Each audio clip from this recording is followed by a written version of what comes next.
In Thailand, when we smile, it doesn't mean that we agree. Or if we nod, doesn't mean that we say yes.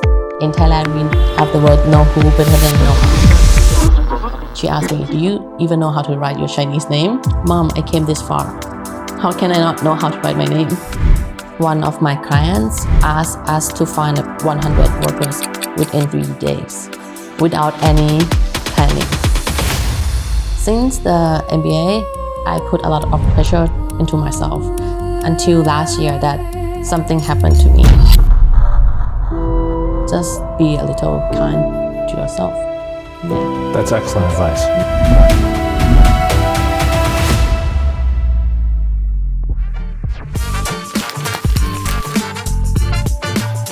Hi, I'm Jeff. Hi, I'm Niu. Nice to meet you. Nice to meet you. Before we begin, could you tell us a little bit about yourself, where you're from, what you do? My name is Pornpetcharee Nirachatsuwan, but everyone call me Niu.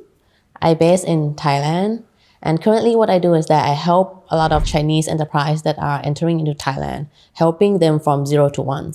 But I mostly focus on HR, like helping them to build a team, recruit people, and help them with legal compliance about employees. Wow. Sorry, how do I say your name again? Pornpetcharee Nirachatsuwan. Pornpetcharee Nirachatsuwan. Yes, that's pretty very nice. Difficult. New. Yes. Can you take us back to a little bit about your journey to CEIBS? Like, what made you decide to come to China and do an MBA? Okay. Actually, when I came to CEIBS, it's not my first time in Shanghai. I was here in Shanghai since 2013. At that time, I was here to study Chinese and also work for a year. Right after I came that time, I fell in love with the city. I love how fast it's changing, the pace of the city, and I also like the diversity of the city. Okay, so maybe I can take you back even further then. What made you decide to come to Shanghai and study Chinese? Past few years, I've been doing a business with Chinese people already. Yeah, even before coming to China. Like most of the Thai people, we are like half Chinese, half Thai. Yeah, so my family business and my business is always involve Chinese people, and Chinese culture. I see. Then why did you decide to stay and do an MBA? You did an MBA, right? Yeah, I did an MBA. So after I left Shanghai in 2013, I always want to come back here. So when choosing MBA, it's just so easy for me to choose Shanghai. At that time, CEIBS is one of my top lists. Yeah, because of the program itself and how diverse the class is. So that's why I just choose CEIBS. It's really natural and easy for me. Nice. You have a very similar story to mine. I did the same thing. I came in 2006 for a trip, fell in love with the city, and I was like, okay, I got to find a way to come back here. Yeah. And then I said, okay, I can do an MBA and hang out and be in Shanghai, which to me at the time was the coolest city in the world. Same. Yeah. Same. So how was your experience at CEIBS, and how has it, helped you, or what have you taken away from it to now that you use today? So actually, I learned a lot from CEIBS, from my MBA. So what I experienced the most is that many of my classmates, they are corporate leaders. Some of them are entrepreneurs. So I learned the way they think, the way they make decisions, and their mindset.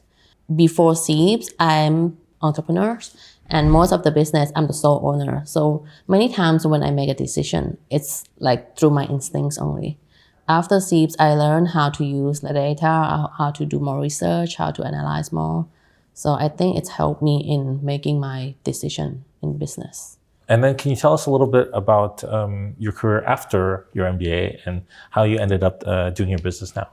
So after CEIBS, I went to Eli Lilly as a leadership programs. So at that time, I started from a sales reps, and then I changed to be a brand manager, and afterward, I will be a country manager. In Thailand, they got buy out by Zurich. Yeah, so I didn't spend that much time there. I think I was there around only 2 years. But I learned a lot during that experience because everything is so new to me. I never in the healthcare business before, so I never have to talk to a doctor directly or have to face many healthcare professionals. During that time, I learned a lot from them. They always put people first. So many of my medicine that I sell, they need to analyze each individual patient. It sounds like you were on the leadership track, because I know for a fact, because I was also in a healthcare company at Bayer, that in order to get anywhere, you normally have to start with a sales rotation. Yes. This is like super important for a pharmaceutical company. So you were doing sales in Thailand or in China? In Thailand. In Thailand. Everything happened back in Thailand. Yes. Ah, I see. So Eli Lilly in Thailand, sales rep. What was it like for you to like do your first, going to the hospital and trying to talk to the doctors? I mean, how was that for you? Actually, it's very surprising. I never know that my job it's not only like go and sell medicine. What I need to do is that I need to learn what that doctor like. Yeah, and I need to understand like his background also. The first day that I went in, I didn't even talk about the medicine itself. I talk about like other random things. And then after that, he ordered me to go buy drinks for him. Oh my goodness. So it's pretty, yeah. So what I'm trying to say is that every industry is starting from a networking, connections, relationships. So after the acquisition, then you moved on from Eli Lilly? Yes. Okay. So after the acquisition from Eli Lilly, I moved out from the healthcare business. But then at that time, I still really interested in healthcare. So that's why I started my own annual health checkup company. Yeah, which I'm still doing it right now. Oh, wow. Oh, wow. Can you tell us a little bit about that business and what it does and how you started it? Yeah. So how I got into it is that during that time, I know a lot of doctors already in Thailand. Yeah. So I try to get the most out of it. And plus, my family business is in human resource industry. So I'm trying to look like what is the connection between these two. So it's turned out to be annual health checkup. Because annual health checkup. Yes, annual health checkup. Yeah. So every employees in Thailand, we need to do annual health like once a year. And for some employees, they need to do annual health before like starting to work. Right. Yes. So that's how I have the idea from that business. And then you started that from scratch yourself? Yes. And it's still happening now? Yes. Wow, that's fantastic. And what year did you start that? Do you remember? 2022 to 23. And that year is a COVID year as well. Oh. So I starting from doing COVID tests. For my family business, the clients are those big manufacturing factories. Yeah. Yeah, so they have a lot of employees there. And they require to do like a COVID checkup before work. Yes, that's how I started it. Okay, so for the interests of people like myself who are very interested in entrepreneurship, other than, what I've gathered from your story so far is that you've got a bit of a network from your time at Eli Lilly, from talking to the doctors, and you have some customer base through family business. But what about the legal, regulatory, setting everything up? Like, how did you put it all together? I went to my client side, and then start to talk to the healthcare professional there. And after that, I got their contact, and I just keep connect with them. Most of the hospital or most of the clinic, they don't have the people themselves. They're outsourcing. Yeah, they're outsourcing most of the like healthcare professional there. Right. Yeah. So when I was in the site, I asked for their contact, and when I called them, they said, okay, they can come outsourcing for me as well. So that's how I started. And it's really slowly get to know more people in that industry. Plus, I have a bit of like a connection with some doctors. Right. So I asked for their knowledge in like a healthcare regulations and legals. Right. Yeah, and that's how I started it.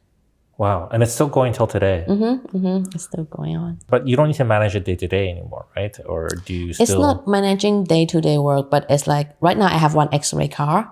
Yeah, and I have the healthcare provider. Yeah. Okay. Yeah, so he's the one who helped manage the car. The car? You mean like the? Yeah, the health checkup car. Oh, I see. The health checkup car. Okay. That's just one of your businesses, though. Yes. And you have another one now that you're managing or taking care of. Yes. What is that? Actually, it's my family business. We have been doing this for almost 25 years. Yeah. It's a human resource service. Okay. So what we do is that we help clients recruit people and help them do like a payroll, social securities, and also help them consult with the legal stuff. So many of my clients are like a Chinese enterprise that entering into Thailand, and most of them they don't have knowledge in employment. Yes, so that's why they hire us to help them. It sounds like to me it's a B2B business, right? So let's say I go and I want to set up a business in Thailand. I would go find an agent probably to register. I get all the legal stuff through the agent and all this, and it's usually some Chinese Thai guy or something like this, right? Yes. And then that gets all set up, and I get the bank set up, I get a legal set up. Then I was like, okay, I need people. How do I find you? My business have been going around 25 years, so we are not well known. We are known in the Chinese communities. And plus, last year I have a chance to partner up with one of the leading HR company in China, which name is Hunter Human Resource. They have their office in Shenzhen and Beijing. Yeah, and most of their clients are the blue collar workers, just like what we are doing in Thailand. And by the way, it's turned out that the owner of this company, Mr. Zhong, he is also a CEIBS alumni, EMBA class. Oh, wow. Yes. Wow. Did you meet through CEIBS or did you meet afterwards and then find out? Yeah, I met him afterward through a good friend of mine. He's also a CEIBS alumni. His name is Mr. Chiu. Yeah, he's the one who helped connect us. Oh, wow. So the two of you now have a partnership. Yes, now we have partnership. So we have a company in Thailand and in Shenzhen. Exciting stuff. Yes, it's really exciting. Yeah. Wow. So can you tell me a little bit about Thai-China business in general? What's that like? Are there things that Chinese people should be aware of, or that there's some things that are very similar to China, doing business in China? Like, what's your take on this? I would say that in the past 2 to 3 years, there's a lot of Chinese business coming into Thailand. Like many of them, they move their manufacturing line in Thailand, and some of them, they move their market into Thailand because they try to expand their market out to Southeast Asia. And I think Thailand is one of the best location for them because our location and our culture is very similar to China. So what is similar between Thai and Chinese business, the way that we do business, is that both of our culture, we value a lot in connections, in network and trust. Yeah, so many of the business is also happening through connection, just like China. In Chinese, we have the word guanxi, right? But in Thailand, we have the word know who better than know how. Oh, wow. Yeah. That's very wise words. So of the Chinese companies that have, or clients that you have that you've seen succeed or do well or been able to move their business operations into Thailand, what are the key success factors that you've seen? After they've been in Thailand for a while, they start to adapt the way they work. Because I would say that in working style, Thai and China, we have different way of working. Yeah, for example, Chinese people tend to be more like fast-paced and everything need to be urgent. But for Thai, we tend to be like slow. Many Chinese companies, they move in, they don't understand why people are like that. But by the time they are here for like 1 to 2 years, they start to adapt the way Thai work. Not saying that they tend to be slower, but just more planning, right? Yeah, they're more planning. They think about it more. Yeah, they're more planning and they think about them more. It's really hard to get used to the strange sense of urgency that's here. Everything's urgent. Yeah, everything is so urgent and they're last minute. Yeah, and always want it right now. There is one of my clients who asked us to find a people, like a worker for them, like 100 workers within 3 days without any planning. So at that time, my team was very intense and we were so pressured. Yeah, but then it turned out to be good. We have it done. We can help them find it, recruit people. Yeah. Yeah, it's this China speed that's... Yep. Yeah, but then we slowly understand them and we slowly adapt to the way they work. So can you tell me about some of the common misconceptions that you face in your business, especially misconceptions that Chinese people might have about Thais or that Thais have about Chinese? The misconception that Chinese people often have about Thai people is that in Thailand, when we smile, it doesn't mean that we agree. Or if we nod, doesn't mean that we say yes. When working, like our staff would smile and nod, but it doesn't mean that they understand what you mean or they receive your message. And most of the time, Thai people, we don't like to raise up questions because we think that by raising up questions, it's like trying to challenge them. Oh. Yeah, so that is one of the big problem when working. Okay, so for practical advice, because you're smiling and you're agreeing, how does one know, or what's the best way to communicate to really try to understand if they really understand. If they really agree or not, or understand? I think the best way, just ask them, do you fully understand it? Can you repeat what I just say? Do you really mean it? Do you really understand it? So it's giving permission or saying like, it's okay to speak or I want to hear your opinion kind of thing, right? Yes. Because if you just wait for the questions from Thai people, it would not happen. Okay, now I need to be very, very wary of this. And any perceptions about the Thai people, the Chinese, that you find that are misperceptions? A lot of Thai people always think that Chinese, the way they move things, the way they do things, is not that polite. Like, for example, Chinese people tend to be doing things fast, drawing things. Like when giving things, they're like throwing it to you, something like that. Sometimes Thai people think that is rude, but actually it's just the way they do things here. Right. Oh, okay. So being like mindful of like... Yes, mindful of like the action, like when you're giving out things or Interesting.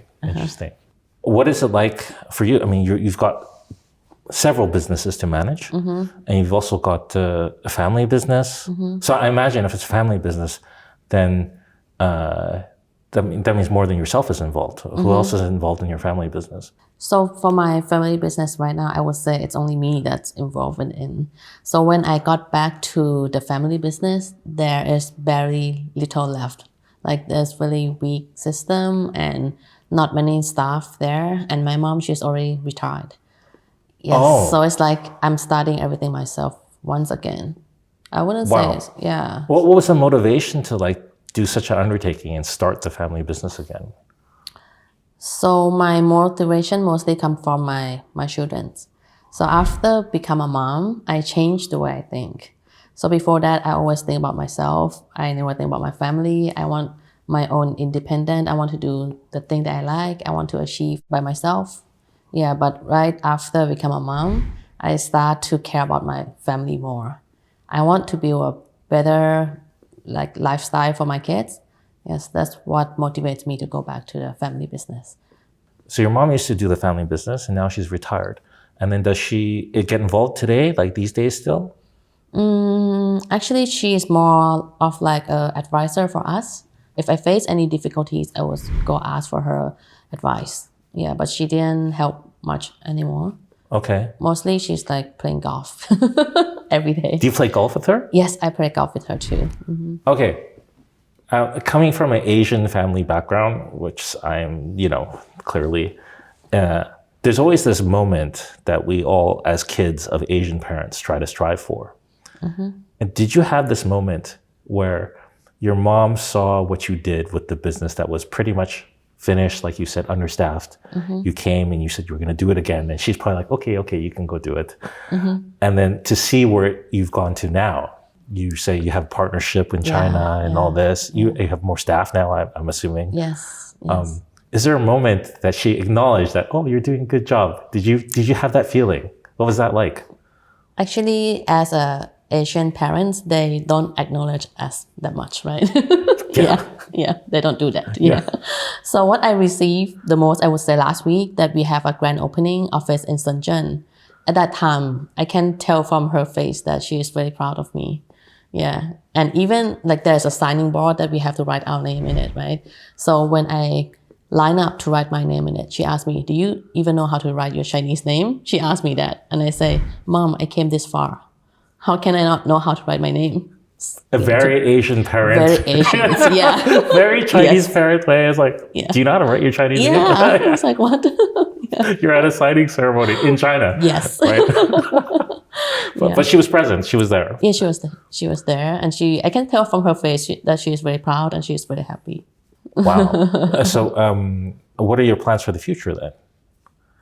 So my plan for the future, I think it would be that I want to try to build something that is more stable and long lasting. And I want to do something that have value for people. So what I'm building today, like the HR business, I think this is one of the business that help bring value to people. We help people find jobs. We help people to have income for their families, and that's what I want to be in. Yes. You have a lot of energy and you've done a lot of spectacular things. I mean, what advice would you give to yourself or your younger self, or to the next generation of people who are wanting to do business or wanting to find these opportunities or wanting to put things together and make that circle and make their Asian parents proud, maybe? Okay. My advice that I would give to my young self would be a little kind to yourself. Yeah, so since the MBA, I put a lot of pressure into myself. I try to do things fast. I want to be success fast. Yes, until last year that something happened to me. I become very emotional at that time. Yeah, and I tend to say bad things to people around me. So that's time I turn into professional help, which is a therapist. Yeah, I start to talk to therapists about what is happening with me. Yeah, so it turned out that in my inner body and myself is not balancing. Yeah, so that's why I start to do meditations and do some ice bath and do some like sound healing. Yeah, that's what helping me up until today. So I think what I'm trying to say is that just be a little kind to yourself. Yeah. That's excellent advice. I need that advice for myself too, most of the time. I'm not kind to myself or to others. Thank you very much for your time. It was wonderful speaking with you. And I really hope you have a prosperous business and a family going forward. Thank you so much. Thank you. Thank you, Jeff.